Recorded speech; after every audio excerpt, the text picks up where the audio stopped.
Assalamualaikum warahmatullahi wabarakatuh. Kembali lagi bersama saya di Wangkara Ahmad Sukrisno.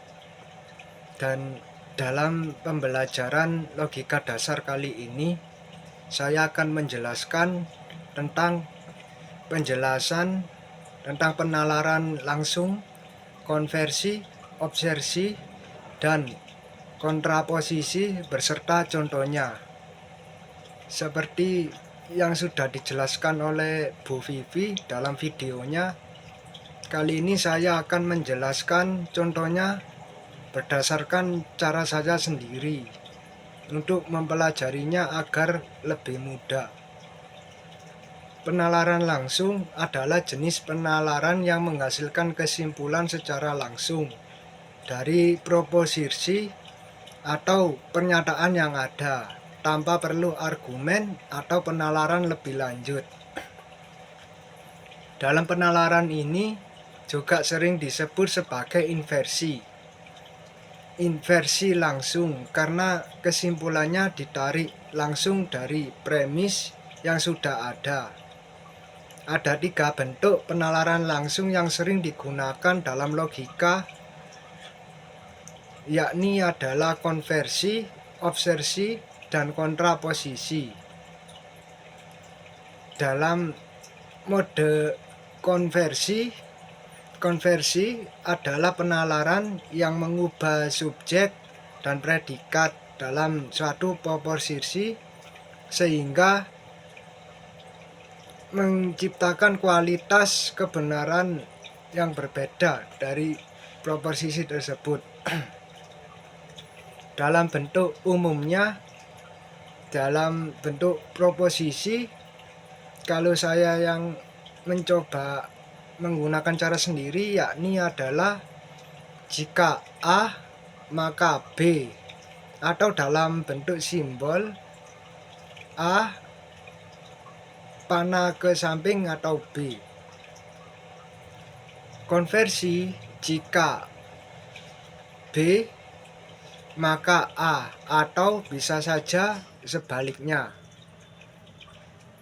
Proposisi yang digunakan dalam konversi berupa proposisi kondisional. Bisa disebut yang mengandung jika atau apabila. Pasti ada kata jika atau apabila. Dan contohnya, jika ada api, maka ada asap. Itu adalah contoh dari proposisi aslinya. Kalau dalam bentuk konversi, jika ada asap, pasti ada api, atau jika ada asap, ada api. Nah, seperti itulah contoh yang saya berikan. Namun perlu dicatat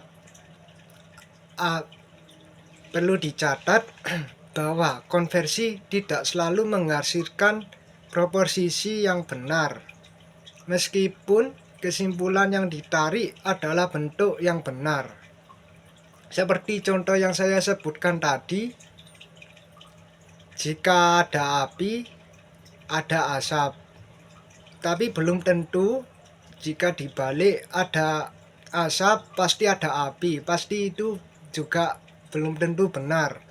Karena jika ada asap bisa disebabkan dari faktor-faktor yang menyebabkan adanya asap. Misalnya adalah penguapan air, dan belum tentu hanya api saja. Dan untuk yang kedua, ya ini adalah bentuk obversi atau bisa disebut obversion dalam bahasa Inggrisnya. Obversi adalah penalaran yang melibatkan perubahan dalam kualitas pernyataan dan negasi dari predikatnya. Bisa dibilang negatif atau negatifisasi gitu. Proses ini melibatkan 2 langkah. Dan langkah pertamanya adalah mengubah kualitas proposisi dari afirmatif menjadi negatif atau sebaliknya. Dan langkah keduanya menegasikan predikat atau disebut bagian yang setelah kata adalah. Bentuk umum proposisinya semua A adalah B atau tidak ada A yang B. Dalam obversi mengubah proposisi menjadi seperti semua A tidak B atau tidak ada A yang bukan B. Contohnya adalah yakni kalau proposisi aslinya semua tanaman adalah makhluk hidup. Itu contoh dalam bentuk proposisi asli. Dan untuk contoh obversinya yakni semua tanaman bukan makhluk yang tidak hidup. Nah, itu adalah contoh dari obversinya. Nah, dengan kata lain, kita mengganti kualitas proposisi dan menegasi predikatnya, tapi hasilnya tetap benar. Dan untuk yang ketiga adalah kontraposisi atau contraposition. Di kontraposisi adalah penalaran yang mirip dengan konversi, namun lebih mengarah pada pembalikan posisi subjek dan predikat serta negasi keduanya. Di dalam kontraposisi, proposisi kondisional yang berbentuk jika A maka B akan berubah menjadi jika B maka tidak A. Dan bentuk umum dari proposisi ini adalah jika A maka B. Untuk kontraposisinya jika B maka bukan A.